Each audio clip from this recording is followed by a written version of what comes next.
కన్న ప్రేమను మించిన యేసు ఉండగా బాధెలా ఓ మనసా నీకు దిగులేలా నా మనసా బాధెలా ఓ మనసా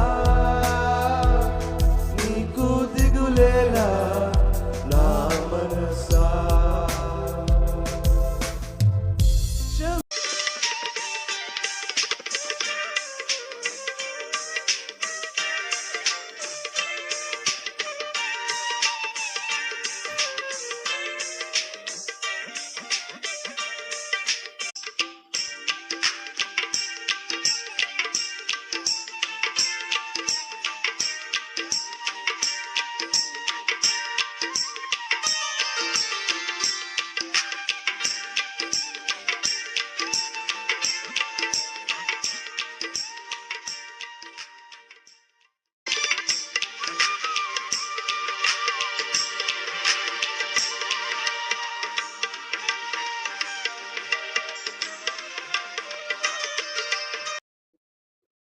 నిరుత్సాహం గుండా వెళుతున్నప్పుడు, అపజయం గుండా వెళుతున్నప్పుడు, ఆర్థిక ఇబ్బందులు గుండా వెళుతున్నప్పుడు, మానసిక క్షోభ గుండా వెళుతున్నప్పుడు,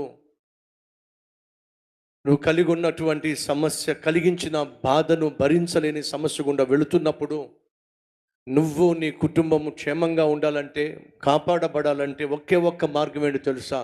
కొంచెం ఓపిక పట్టు. కొంచెం ఓపిక పట్టినట్లయితే సాయంకాలం కల్లా సమస్యలు సద్దుమణుగుతాయి. ఒక నక్కకు బాగా ఆకలేసింది. ఆకలితో అలమటించిపోతూ ఆహారం కోసం ఎదురు చూస్తూ ఉన్నప్పుడు ఒక ఎలుక ఒక చెట్టు తొర్ర ఉంటే ఆ త్వరలోకి వెళ్ళిపోయింది. అది చూసిన నక్క అమాంతంగా ఆ త్వరలోకి దూకేసింది. తీరా చూస్తే లోపల ఎన్ని ఎలకలో,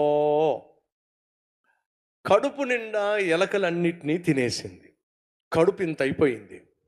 ఆ చెట్టు త్వరలోకి వెళ్తున్నప్పుడేమో ఇది కడుపు కాలుతుంది కాబట్టి లోపలికి పట్టేసింది. ఇప్పుడు కడుపు బాగా నిండిపోయేసరికి మెడ మాత్రమే బయటకు వస్తుంది, కానీ ఆ నక్క బయటికి మాత్రం రాలేకపోతుంది. ఇప్పుడు అది సమస్యలో ఇరుక్కుంది.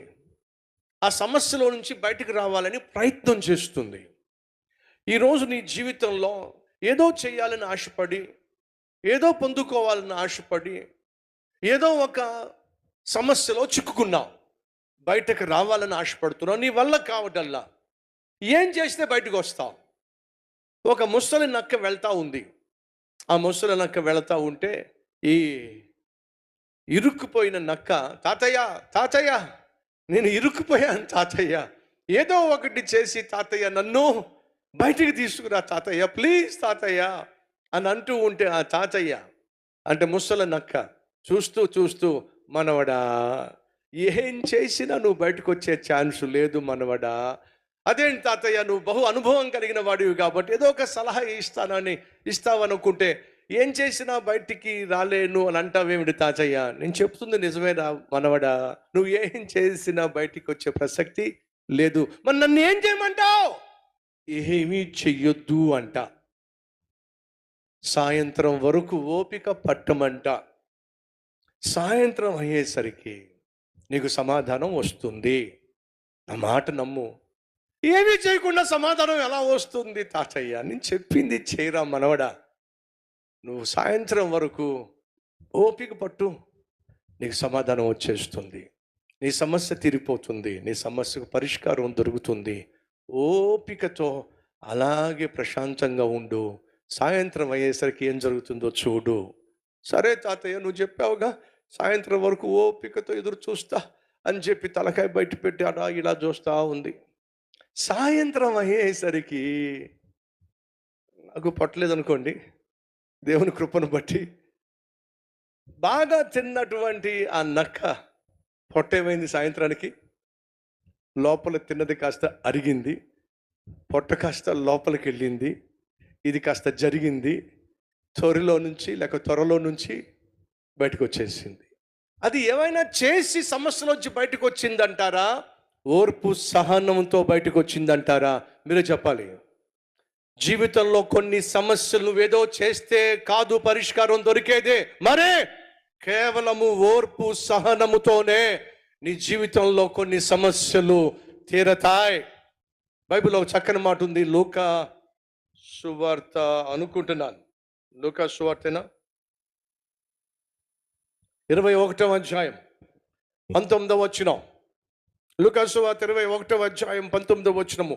మీరు ఓర్పు చేత మీ ప్రాణములు దక్కించుకొందురు. ఎంత మంచి మాట! ఓర్పు చేత, సహనము చేత మీ కుటుంబాన్ని కాపాడుకోగలుగుతారు. మీ ఆత్మను, మీ రక్షణ ఆనందాన్ని దక్కించుకోగలుగుతారు. అర్థమవుతుందా? ఈరోజు నువ్వు కలిగి ఉన్న సమస్య తీరాలి అని అంటే తొందరపాటు నిర్ణయాల వల్ల సమస్యలకు పరిష్కారం దొరకదు. మరి ఓర్పు సహనముతోనే మీరు కలిగి ఉన్న సమస్యలకు పరిష్కారం దొరుకుతుంది. మీ ప్రాణం దక్కుతుంది, నీ కుటుంబం కట్టబడుతుంది. బంగారు భవిష్యత్తు ఖచ్చితంగా దేవుడు ఏర్పరిచిన సమయాన నీకు దక్కుతుంది. విశ్వసించో. ఎవరు చప్పట్లు కొట్టలేదు ఏంటి? లీనం అయిపోయారు కదా.